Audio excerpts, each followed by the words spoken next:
अस्सलामु अलैकुम वरहमतुल्लाहि वबरकातुहू। हमारे पास मुख्तलिफ़ कॉल्स, मैसेज अलग अलग आते रहते हैं, जिसमें हमारे कुछ भाई हैं जो अपने मसाइल पूछते हैं, कुछ बहनें भी हैं जो अपने मसाइल पूछती हैं, और इसी तरह कुछ भाई और बहनें हैं जो अपनी अपनी शिकायतें लेकर आते हैं। जिनको किसी से कोई शिकायत होती है तो वो कहते हैं कि मुफ्ती साहब इसका हल बता दें, या हमारे दरमियान ये प्रॉब्लम चल रही है, इसको आप सॉल्व कर दें। यानी यानी किसी को शिकायत होती है कि मेरी ये शिकायत है, आप इसका हल मुझे दे दें और उनको समझा दें। वो ये गलती कर रहे हैं, मैं उनको नहीं समझा पा रहा हूँ या मैं उनको नहीं समझा पा रही हूँ। ऐसी एक बहन का कॉल आया, मुझे लगा उन्होंने मसला पूछने के लिए कॉल किया होगा। उन्होंने कहा, मुफ्ती साहब मेरे शौहर जो हैं वो फ़ोन पर लाइन पर हैं। तो वो पहले से बात कर रहे होंगे, हस्बैंड एंड वाइफ, और जाहिर है हस्बैंड फ़ोन पर हस्बैंड एंड वाइफ बात नहीं करेंगे तो कौन करेगा। उनको तो बिल्कुल करनी चाहिए अगर दूर है तो। बहरहाल ये कि वो फ़ोन पर एक दूसरे से पहले से ही बात कर रहे थे, और कॉल जो है वाइफ की तरफ से आया, और उन्होंने कहा कि मेरे हस्बैंड इस वक्त यानी कॉल पर हैं। आप जो है उनसे कुछ, मैं आप आपसे उनसे कुछ कहलवाना चाहती हूँ, कुछ उनको समझाना चाहती हूँ। वो आप उनको समझा दें मेरे ज़रिए से, आपके ज़रिए से उनके समझ आ जाए। मेरी बात तो उनको समझ नहीं आ रही। मैंने कहा क्या हो गया। मुझे लगा कि कोई ऐसी बात होगी। मैंने कहा अल्लाह जाने क्या हो गया इनको, क्या ऐसा मसला पेश आया कि जो इनके नहीं समझ आ रहा है, क्या ये समझाना चाह रही हैं। लेकिन जब उन्होंने बोला तो मुझे बड़ी हैरानी हुई, ऐसा क्यों कह रही है। वो कहने लगी कि इनसे कहिए कि ये मुझे रोज़ाना मार लिया करें, पीट लिया करें, 2 थप्पड़ एक्स्ट्रा मार लिया करें, डंडे से मार लिया करें, इनका जो दिल करे वो करें। यानी अगर इनको मेरी कोई बात नागवार गुजरती है, इनको मेरी किसी बात से शिकायत है, मुझे मेरी कोई बात बुरी लगती है, तो ये मुझे मार लिया करें।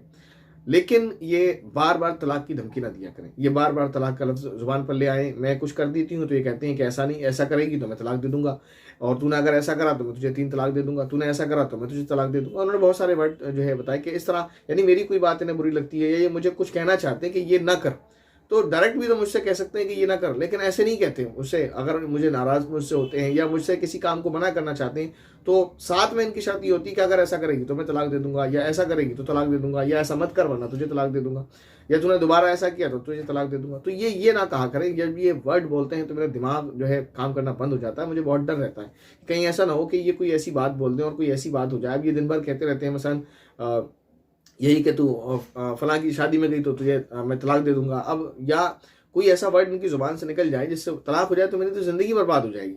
इनको इस तरह नहीं करना चाहिए, आप इनको समझाएं। मैंने उनकी पूरी बात सुनने के बाद कहा कि आप फ़ोन रख दें, मैं इनको समझा दूंगा। उन्होंने फ़ोन रखा, फिर मैंने उनको समझाया कि भाई बात बिल्कुल दुरुस्त है आपकी वाइफ की, और बिल्कुल समझ में आने वाली बात है।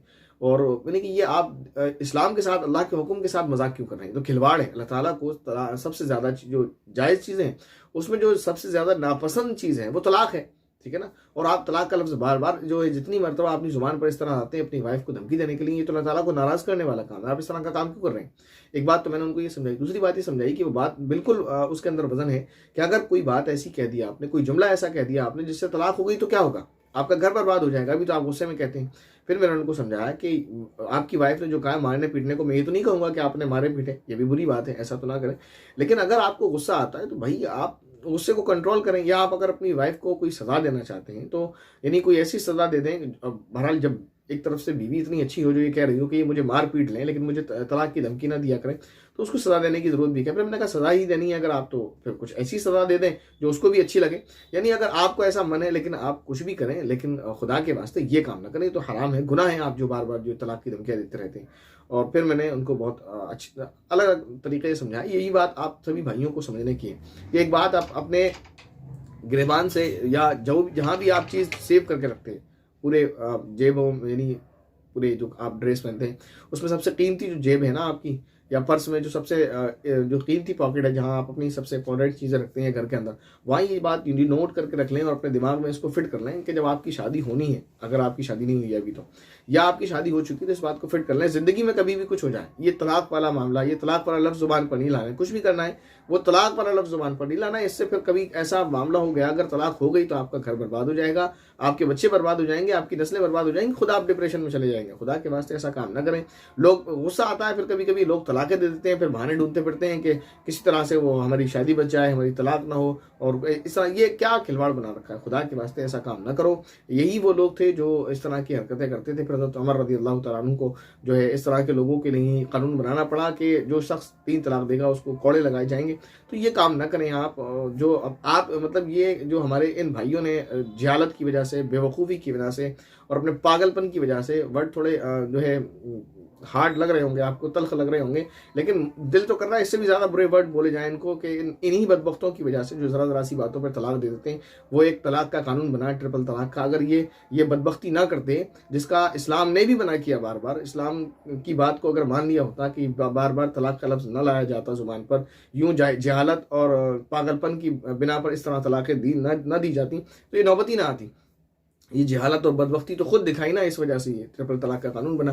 तो खुदा के वास्ते ऐसे काम ना करें जिससे आप दुनिया में भी बर्बाद हों और आखिरत भी आपकी बर्बाद हो जाए, बिला वजह आपकी वजह से इस्लाम रुसवा हो। तो ऐसे काम आप हरगिज़ ना करें। उम्मीद है मेरी बात आपको समझ आई होगी, और ख़ास तौर पर मेरी भाइयों से दरख्वास्त ये है कि वीडियो मेरी उन तमाम भाइयों तक शेयर करें जिन तक ये बात नहीं पहुँची, उनको समझाएं कि ये बात अपने दिमाग में अच्छे से फिट कर लें कि कुछ भी हो जाए तलाक का लफ्ज़ ज़ुबान पर नहीं लाना है, ठीक है ना। वरना फिर यूं ही इस तरह फिर आप ही कहते फिरेंगे हमारी शरीयत में मुदाखलत हो रही है। तो मौके तो आपने दिए ना शरीयत के साथ खिलवाड़ करने का, तो इसका जिम्मेदार कौन है? आप खुद हैं जो इस तरह के काम करने वाले हैं। मेरी मुराद उन लोगों से, तो इस तरह के काम ना करें, खुदा के वास्ते इन चीज़ों से बचें, इन चीज़ों से बाज आएँ। अल्लाह ताला से दुआ है कि अल्लाह ताला हम तमाम को इन तमाम बुरी चीज़ों से महफूज फरमाए। आमीन। अस्सलामु अलैकुम व रहमतुल्लाहि व बरकातहू।